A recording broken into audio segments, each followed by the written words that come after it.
welcome to night school. On the last episode of Intrigues of Etter Isle, our trio is solving a mystery. So I thought we should look at the facts. By the way, these are all Dragonborns and we're at the Zaget. As the trio gets to the southern gate, they're met with Jazul, who's a copper Dragonborn, and Wintobu, who's a bronze. They both seem like your standard guards until Kelnis mentions the rocks, and then they're like, shh. Anyway, they tell Kelnis that she's in big trouble and needs to go to the palace like right now. When they get there, everybody meets Daxin, who's kind of like the bigwig, the leader, the king of the Dragonborns. He's a gold, and he has his two generals, Velasa, who's a copper, and Yawin, who's a bronze. That's gonna be really important later. Anyway, Yawin has an eye patch and claw marks on her face, which means she's not afraid of conflict and also not afraid of getting her hands dirty. She also really doesn't like Kelnis or her mom, and they're the last of the brass dragons. Anyway, they tell Kelnis that Rokum is super dead and she's the one who did it, which doesn't make sense because if you remember from episode 1, Kelnis isn't super into the idea of hurting people. At least she wasn't. Yawin is super into the idea that Kelnis is a suspect and says that she definitely did it because 1, the body was found at Kelnis's place. 2, there's a missing book that only Rokum and Kelnis had keys to. And 3, Kelnis left the night he died. That doesn't look good. But Kelnis says no way, that Rokum sent her away to find a place for the chromatic dragons. Think primary colors. Anyway, she only has 24 hours to figure out who did it, because it wasn't her. Right? Yeah, no, it wasn't her. Anyway, they talk to Asira, who is Kelnis's mom. Again, last of the brass dragons. They say they found tracks heading west, which is where Kelnis was going. And when we bring up the idea that Yawin might be behind it, because she's not super nice, Asira's like, no, all of the metallics would never do that to the metallics. Sure, Jan. Anyway, the group next goes to the aviary that Rokum was in charge of, and apparently it burned down the morning after he left. Jazul right now, remember, shady guard from the southern gate, Jazul's in charge of the aviary right now, and he's just cleaning it up, and apparently he can't stand in Rokum's shoes because he can't even control one lonely pseudo-dragon. But Dakar gets him down and finds secret love letter. Come to the cache, we'll have a few laughs. I don't know, seems pretty suspicious. Anyway, Jazul admits that he's the one who actually tattletaled on Kelnis and said that he saw her leaving that night. And you know what they say, snitches get stitches.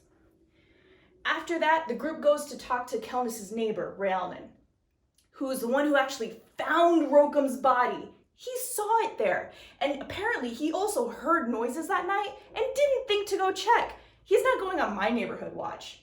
But what he did mention is that Rokum's neck was webbed. And Q and Dakar argue about this for a little bit. Does it mean he's a really good swimmer? Does it mean there are spiders? Turns out they're both wrong. After that, the trio goes to the palace to see the main event, which is Rokum's dead body, which apparently has been sitting in a room for 2 weeks, so the stank is gank. Yawin is standing guard and again is being really weird to Kelnis, but she lets us look at the body. So Kelnis looks at the body and what does she find? I mean, Rokum has a hurt knee, but the webbing that Rhiannon was talking about, lightning everywhere. It looks, he was hit by lightning. And what kind of Dragonborns do lightning? Blue. And you guessed it, bronze. Yawin's a bronze. Well, so was Rokum. And so was Wintobu. But Yawin's a bronze. Anyway, afterwards, the group goes to the antiquary, which is like this huge library where that missing book was kept. Rokum was studying this book inside and out. He's a total nerd about it, but it's missing. So Kelnis goes to the box where it was kept. And remember, there were only 2 people who had the keys, Rokum and Kelnis, which is why she's such a big suspect. So, in front of the box, Kelnis sees some blood. And I don't know, is this knee blood or is this eye patch blood? I don't know. It could be either one. Anyway, where the blood is, there are also some baby scales. Red, green, black, copper. Just baby scales thrown all over the floor like the tooth fairy dropped her cargo. Q's really concerned about this, but apparently Kelnis's mom doesn't think it's a big deal. Like Dragonborns just walk around with a bag of scales all willy-nilly, throwing them all over the place. I don't know. After that, Kelnis noses around a little bit more and she finds an indention in the wall filled with steamy love letters.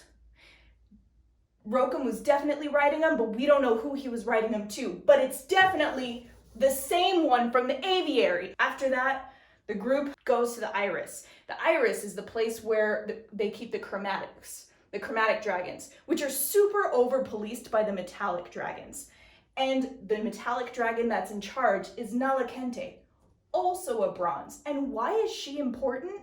Because she is, you guessed it, Yawin's daughter. She and her two lackeys, Linarande and Dejunta, are hanging around the chromatics and talking about how there's a big uprising and how they're policing everybody and they're keeping everybody in line.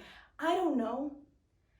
But all I keep hearing is bronze, also bronze, also bronze, bronze, bronze, bronze, bronze, bronze, bronze. I don't know about you, but bronze is behind the whole thing. Or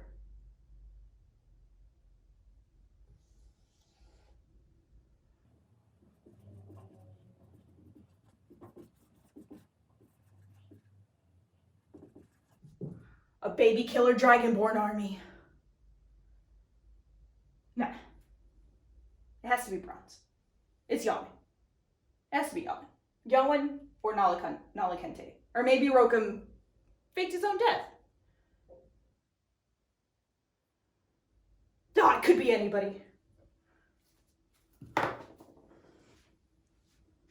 Oh, oh.